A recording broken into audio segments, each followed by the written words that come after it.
Hello students, myself Nali Rathi, your biology tutor. Welcome to this फटाफट concept capsule session. और आज हम इस कॉन्सेप्ट कैप्सूल सेशन में बहुत ही इंटरेस्टिंग कॉन्सेप्ट के बारे में बात करने वाले हैं and that is the ecosystem and it's components. ठीक है, चलो आगे चलते हैं. उससे पहले आपको क्या काम करना है? उससे पहले आपको एक टास्क है. ठीक है, टास्क ये है कि आपको ये चैनल सब्सक्राइब करना है और इस बेल आइकन को दबाना है ताकि आपको सारे के सारे नोटिफिकेशंस टाइम पे मिलते रहे. ठीक है, और इस सेशन को लाइक करना है. ठीक है प्यारे बच्चों, चलो अब चलते हैं आगे. आगे क्या है? You have to scan this bar code और आपको हमारा टेलीग्राम चैनल जल्दी से ज्वाइन कर लेना है क्योंकि आपको वहां पे सारा डेली स्केड्यूल वगैरह सब कुछ वहां पे आपको प्रोवाइड किया जाएगा. ठीक है, चलो अब चलते हैं मेन टॉपिक की तरफ. So today's topic is ecosystem and it's component. ठीक है प्यारे बच्चों, सो इकोसिस्टम एंड इट्स कंपोनेंट में हम लोग पढ़ेंगे कि व्हाट इज इकोसिस्टम, उसके कंपोनेंट्स के बारे में पढ़ेंगे, टाइप्स ऑफ इकोसिस्टम पढ़ेंगे. ठीक है, तो ये सब चीजें आज हम इसमें कवर करने वाले हैं. So let us start with the definitions of the ecosystem. चलो, so ecosystem, it is a geographical area in which the biotic and the abiotic components interact with each other. ठीक है, तो इसमें क्या होता है कि बायोटिक कंपोनेंट्स यानी कि जो आपके लिविंग ऑर्गेनिजम्स हैं और जो आपके एबायोटिक कंपोनेंट्स यानी कि जो नॉन लिविंग ऑर्गेनिजम्स हैं आपस में इंटरेक्शन करते हैं. फॉर एग्जाम्पल, अगर हम अपने घर के सिस्टम की बात करते हैं तो अगर आपको कोई भी चीज़ की ज़रूरत होती है, specially when you need money, तो जब आप जाओगे अपने फादर या फिर मदर के पास, ठीक है, बिकॉज यू नो कि वो आपको पैसे दे देंगे. So similarly if you want the food from the atmosphere, तो आप किसके पास जाओगे? प्लांट्स के पास जाओगे. So that is also a type of interaction that you are having with the plants, क्योंकि प्लांट्स जो हैं वो प्राइमरी प्रोड्यूसर्स होते हैं. ठीक है, so that is about a system. So ऐसे ही हमारे इन्वायरमेंट में भी सिस्टम है जिसमें कि बायोटिक और एबायोटिक कंपोनेंट्स आपस में इंटरेक्ट करते हैं. ठीक है, and they increase the productivity of that particular area. And you know, चलो मैं आपको एक फैक्ट भी बताती हूँ आज. This word ecosystem it is coined by Tansley in the year 1935. ठीक है, so Tansley was the scientist जिन्होंने हमें इकोसिस्टम का टर्म दिया था. ठीक है प्यारे बच्चों, चलो ये हो गया आपका एक फैसिनेटिंग फैक्ट. अब हम बात करते हैं उसके कंपोनेंट्स के बारे में. सो इकोसिस्टम के जो हैं वो दो कंपोनेंट्स होते हैं मेनली, जैसे मैंने आपको बताया biotic components and abiotic components, और ये आपस में इंटरेक्ट करते हैं. चलो पहले हम बायोटिक कंपोनेंट्स के बारे में देख लेते हैं. So biotic components are those components that are the living organisms of the ecosystem. So ये हैं आपके बायोटिक यानी कि लिविंग ऑर्गेनिजम्स. लिविंग ऑर्गेनिजम्स में आपके आ जाते हैं human beings, animals, micro organisms and plants. ये आ गए आपके लिविंग ऑर्गेनिजम्स में. अब हम बात करते हैं चलो एबायोटिक कंपोनेंट्स जिनके साथ हम इंटरेक्शन करेंगे. So abiotic components are air, water and soil. ठीक है, तो एबायोटिक कंपोनेंट्स हो गए आपके नॉन लिविंग कंपोनेंट्स और उसमें आ जाते हैं आपके air, water and soil. Air, पहले हम एयर की बात कर लेते हैं कि भाई लिविंग एयर के साथ किस तरीके से इंटरेक्शन करता है. हम लोग ऑक्सीजन लेते हैं, हमें ऑक्सीजन चाहिए for the purpose of the respiration, breathing purpose के लिए भी ऑक्सीजन चाहिए. And we expelled out the carbon dioxide. अब वो कार्बन डाइऑक्साइड कौन यूज करेगा? अब वो कार्बन डाइऑक्साइड जाएगी प्लांट्स के पास. वो प्लांट्स यूज करेंगे अपने किसके लिए? फोटोसिंथेसिस की प्रोसेस के लिए. वो ऑक्सीजन इवॉल्व करेंगे और इस तरीके से साइकिल चलती रहती है. ठीक है, सो इन क्लास 9th आपने बायोजियोकेमिकल साइकिल्स के बारे में पढ़ा होगा. So biogeochemicals, carbon cycle and the oxygen cycle. ठीक है, तो इसी तरीके से ये साइक्लिंग ऑफ कंपोनेंट्स होता रहता है between living and non living, और ये पार्ट है इकोसिस्टम का. ठीक है, अब हम बात करते हैं दूसरे बायोटिक कंपोनेंट्स यानी कि वाटर. अब आपको पता है कि 70% of your body is made up of water only.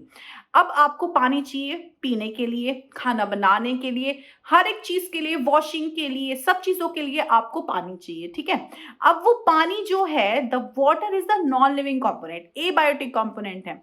And हम लोग जो बायोटिक कंपोनेंट है वो क्या कर रहे हैं? उसके साथ इंटरेक्शन कर रहे हैं. इंटरेक्शन इन द सेंस कि हम वो चीज यूज कर रहे हैं और वो हमें कौन प्रोवाइड कर रहा है? वो हमें एनवायरमेंट प्रोवाइड कर रहा है. ठीक है, so that is the second component. अब हम बात करते हैं third component, that is the soil.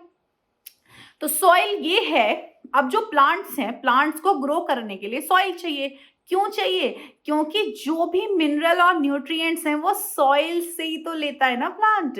अब जो रूट्स है प्लांट की, दैट ग्रैब्स दैट सॉइल, और जो रूट हेयर्स हैं वो एब्जॉर्प्शन का काम करते हैं वाटर एंड न्यूट्रिएंट्स, क्योंकि वाटर एंड न्यूट्रिएंट्स चाहिए प्लांट को ग्रो करने के लिए।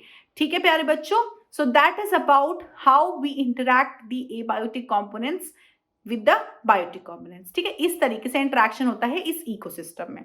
चलो अब हम बात करते हैं डिफरेंट टाइप ऑफ इकोसिस्टम की। ठीक है, so different type of ecosystems are the natural ecosystem and the artificial ecosystem. ठीक है, सो दो तरीके से होते हैं। अब जैसे कि आपको नेचुरल इकोसिस्टम में पता चल रहा है, नाम से पता चल रहा है नेचुरल तो नेचर करेगा। ठीक है, तो नेचुरल इकोसिस्टम यानी कि जो अपने आप होता है, हम लोग कोई भी मैन पावर उसमें यूज नहीं कर रहे हैं। ठीक है, अपने आप होता है।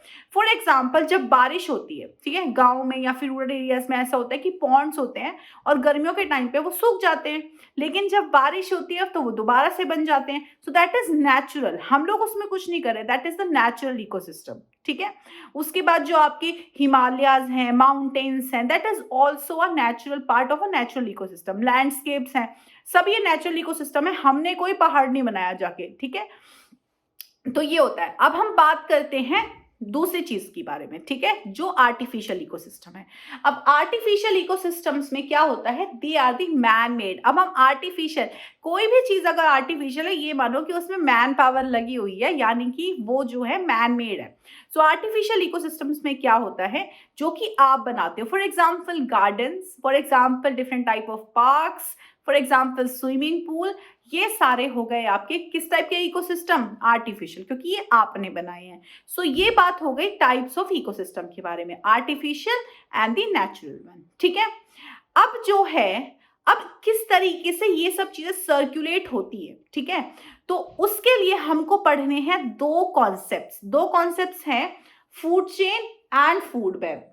एनर्जी किस तरीके से ट्रांसफर होती है। ठीक है, एनर्जी किस तरीके से ट्रांसफर होती है प्रोड्यूसर से टॉप कंज्यूमर्स में। ठीक है प्यारे बच्चों, सो एक चेन होती है जिसके थ्रू ये सिस्टम काम करता है। तो सबसे पहले हम बात कर लेते हैं फूड चेन के बारे में। तो यहाँ पे इस डायग्राम में आपको दिखाई दे रहा है कि प्लांट से एक रैबिट है, एक स्नेक है और टाइगर है। ठीक है, तो इस तरीके से आपको ये दिखाई दे रहा है। अब कोई भी डिफरेंट टाइप की फूड चेन्स हैं, उसमें जो प्राइमरी प्रोड्यूसर्स होते हैं वो होते हैं प्लांट्स। प्लांट से ही सारी एनर्जी ट्रांसफर होती है टॉप कार्निवोर्स तक, टॉप कंज्यूमर्स तक। ठीक है, तो क्या हो गया आपका, प्लांट्स जो हैं वो प्राइमरी प्रोड्यूसर्स हो गए, और वो कहाँ से एनर्जी लेते हैं, हमने पढ़ा था फोटोसिंथेसिस में, वो एनर्जी लेंगे सनलाइट से। सो सनलाइट से एनर्जी ले रहा है प्लांट। ठीक है, अब प्लांट जो एनर्जी ले रहा है that is going to be transfer to the rabbit, क्योंकि रैबिट क्या है, हर्बीवोर्स है। Herbivores are those animals that are completely and completely dependent on the plants for their food। ठीक है, हर्बीवोर्स, हर्ब प्लांट, इस तरीके से आपको याद रखना है। सो हर्बीवोर्स जो हैं वो प्लांट खाएंगे। अब जो हर्बीवोर्स हैं वो खाएंगे कार्निवोर्स। ठीक है, कार्निवोर्स वो होते हैं जो फ्लैश खाते हैं। ठीक है, वो खाएंगे आपके क्या, रैबिट को। जैसे कि फॉर एग्जांपल हम लोग टाइगर का एग्जांपल ले लेते हैं। ठीक है, तो वो क्या कंज्यूम करेगा, वो कंज्यूम करेगा फ्लैश यानी कि रैबिट को। तो इस तरीके से चेन चलती रहती है, लेकिन प्राइमरी प्रोड्यूसर्स प्लांट ही रहेंगे। प्राइमरी जो सोर्स है एनर्जी का वो प्लांट ही रहेगा। प्लांट से ही सारी की सारी different type of food chains काम करती हैं। ठीक है, अब जैसे कि ओमनीवोर्स एनिमल्स हैं, जो ओमनीवोर्स एनिमल्स हैं वो फ्लैश भी खाते हैं और क्या करते हैं, प्लांट्स भी खाते हैं। ठीक है, तो इस तरीके से ये चेन्स चलती रहती हैं। अब हम बात कर लेते हैं दूसरे कॉन्सेप्ट के बारे में, जिसका नाम है food web. So food web में क्या है, फूड वेब में ये है जब बहुत सारी फूड चेन्स आपस में मिल जाती हैं, जैसे मैंने आपको बताया कि different type of food chains होती हैं। अब जब इनका वेब बन जाता है उसको बोलते हैं फूड वेब। ठीक है, एक फूड चेन इस तरफ से काम कर रही है, एक फूड चेन इस तरफ से काम कर रही है, क्योंकि ओमनीवोर्स मैंने आपको बताया कि वो दोनों के ऊपर डिपेंडेंट हो सकते हैं, प्लांट्स भी खा सकते हैं और एनिमल्स को भी खा सकते हैं। सो इस तरीके से जब नेटवर्क बन जाता है, ठीक है, वेब का मतलब क्या होता है, एक जाला। तो जब ये फूड चेन्स का एक जाला बन जाएगा तो तब वो बना लेता है फूड वेब। ठीक है, सो इस तरीके से हमारा इकोसिस्टम और उसके कंपोनेंट्स आपस में इंटरेक्शन करते हैं, फूड चेन्स होती हैं और फूड वेब्स होते हैं। ठीक है, मुझे लगता है कि आपका कॉन्सेप्ट क्लियर हो गया इस कॉन्सेप्ट कैप्सूल सेशन में। So this is all about this concept capsule session. So stay tuned with us. Please subscribe our channel and press this bell icon for daily updates. And please join our Telegram channel so that you will get the daily schedule of the sessions also. Thank you so much. Bye bye. We will meet in the next concept capsule session. Thank you.